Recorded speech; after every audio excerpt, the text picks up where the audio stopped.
Hello everyone, and welcome back to another iOS Basics course. Today, in Part 4, we'll be going over Contacts, Health, Notes, and Safari. It is important to note as we go through this course that as software updates occur, some of the apps will look differently in the future than they do now. However, for the most part, all of the functionality will be the same. Let's start with the Contacts app. Upon opening the Contacts app, you should be greeted with a blue plus sign in the top right corner. To create a contact, you click on that button and fill out all of the information that it asks you for. The most important information here will be the first and last name and the phone number in combination with the email. But you do have other options such as adding a website or a birthday or even a picture for each contact. When you're done editing the contact, just press the Done button in the top right corner. Let's say you've created a contact in the past, but that person has a different phone number or email address now, and you want to edit it.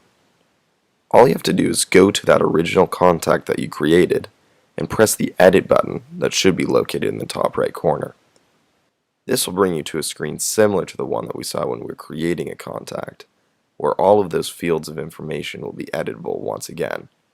As soon as you've made the adjustments you'd like, press the Done button one more time, and the new copy will be saved. One of the most common questions I get is how to delete a contact, and this one's pretty tricky. What you have to do is first go to the contact you'd like to delete and press the Edit button in the top corner, just how we did it in the last set of steps. Next, you have to scroll all the way down to the bottom of the contact and look for a red delete button. Once you've found that hidden button, all you have to do is press it, and it will give you one more step where you have to confirm the deletion, and then it will be gone.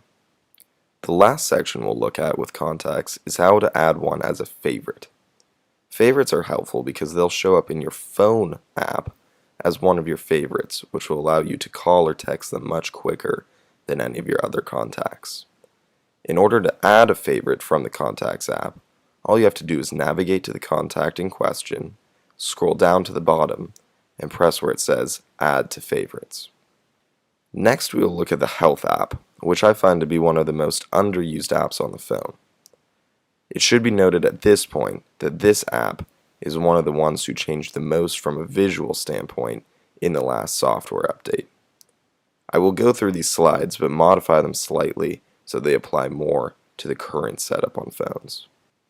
In the old Health app there were 4 main sections: Today, Health Data, Sources, and Medical ID.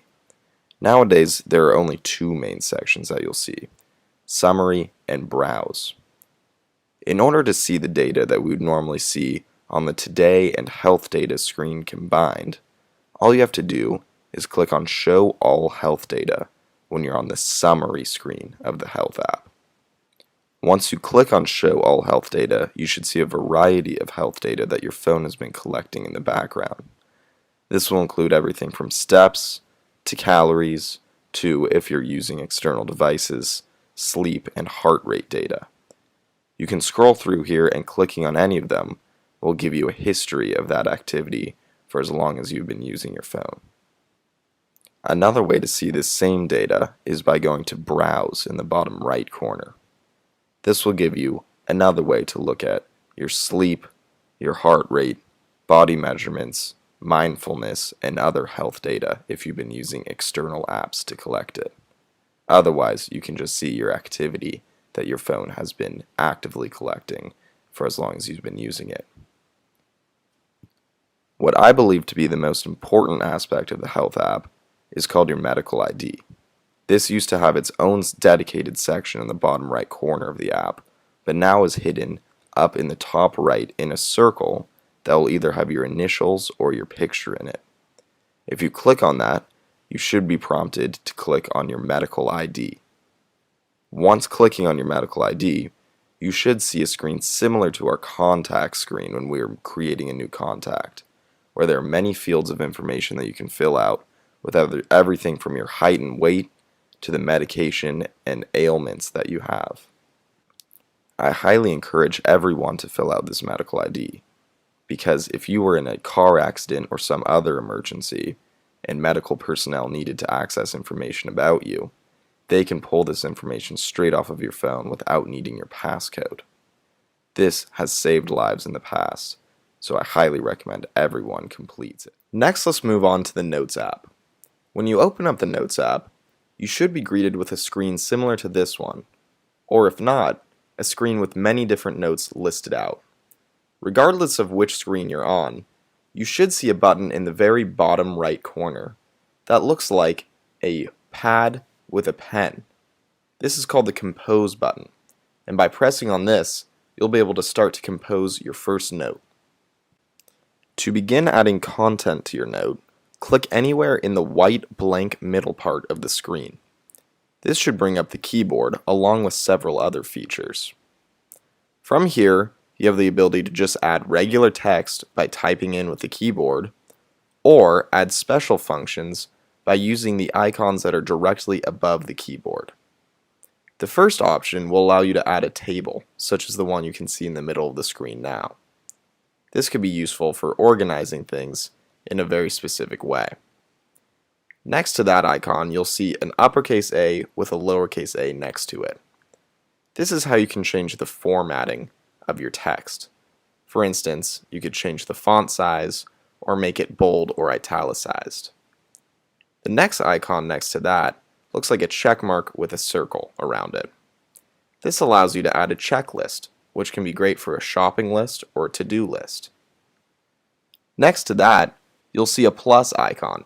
That will show you any other options that are not able to be listed just with the other icons there.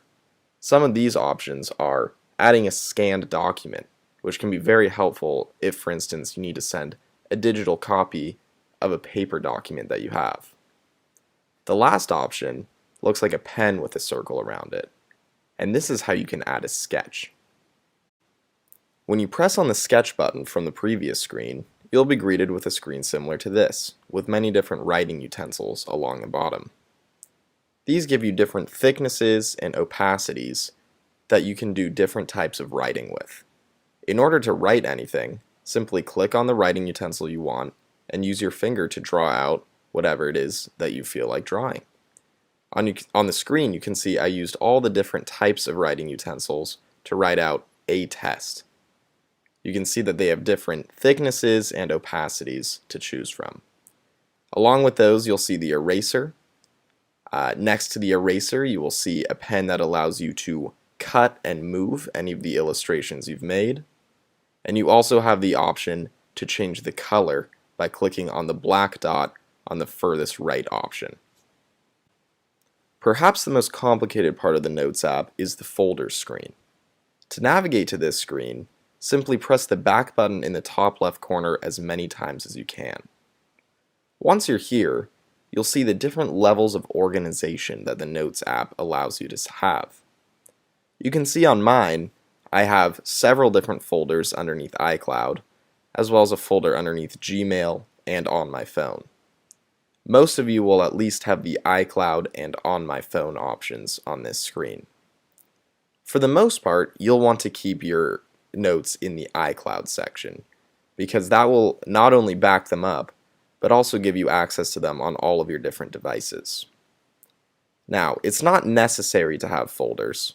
For some of you, you might only see the all iCloud folder on this screen. However, if you do want to have a higher level of organization, you can create new folders from this screen. In order to create a new folder, simply press the New Folder button in the bottom right corner and add a name for it. You can also reorganize or delete folders from this screen by pressing the Edit button in the top right corner. From there, you should see two options pop up next to each folder. One is a circle with 3 dots in it, and one is simply 3 lines stacked on top of each other. You can move notes into a different order by clicking on the 3 lines and dragging the note to whichever position you want it to be in. If you want to delete or move a folder, you can also press on the 3 dots in the circle and press on Rename, Move, or Delete from that screen. If you click on any of these folders, any note that you compose from that screen will immediately go into that folder unless you move it. Next, let's talk about moving and deleting individual notes. For this, I clicked on the All iCloud folder from the previous screen. Now, if I wanted to move or delete any of these notes, I'm going to click on the three dots in the very top right corner and then press Select Notes from the next screen that it prompts me with. After pressing that, you should see a little circle pop up next to every note that you have.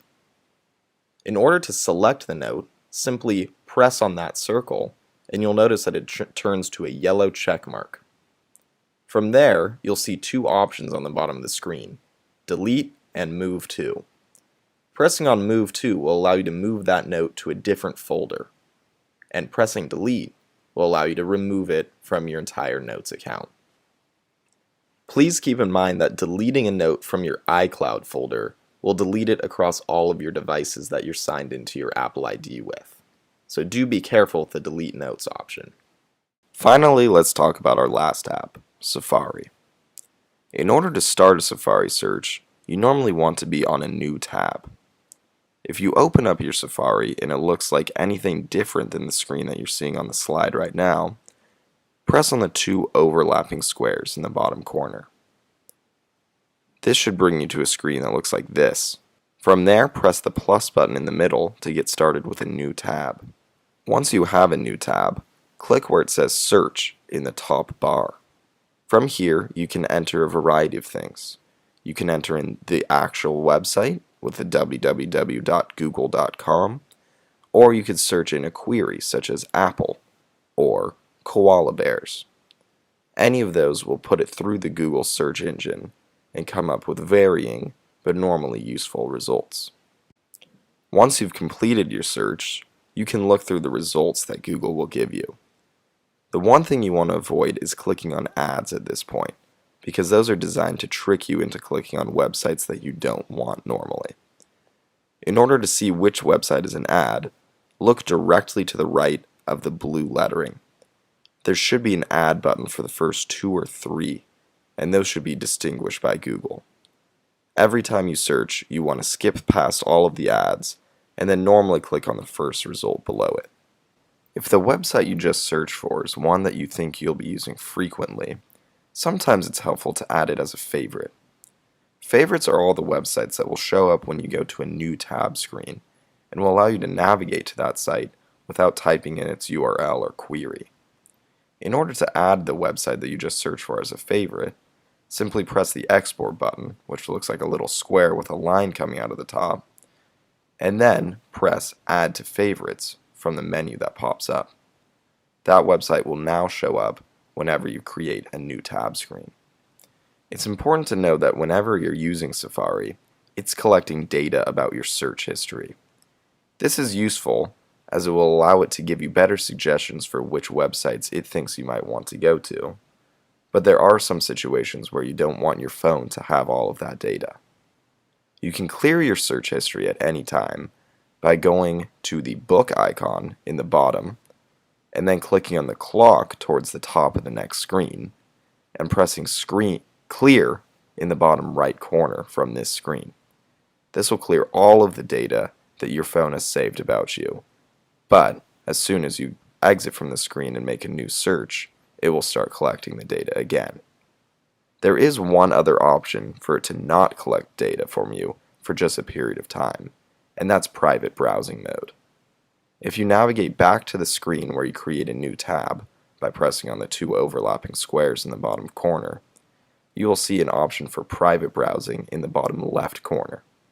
By pressing on this, you can complete your searching without any data being saved, but you also do not have to delete the history that was tracked from before your private browsing session. Eventually, if you use the Safari app frequently, you will collect quite a few tabs open at the same time. There's nothing too wrong with having too many tabs, but eventually, if you have, say, 100 tabs open, it will start to slow your phone down a little bit. That's why I recommend about once a month to go through and delete any of the tabs that you don't need to have open anymore. All you have to do this is press on the two squares in the bottom corner again, and then go through and press on the little X button on each individual tab. This can be tedious if you have a lot of tabs, but will make your phone run a lot smoother if you have over 100 tabs running at the same time. That will conclude the fourth section of our iOS Basics course presented by iKid. If you have any questions or concerns regarding the video, or you need help of your own, please feel free to reach out to us using the contact information on the screen now. Hopefully you enjoyed the presentation, and we'll see you back for the next session.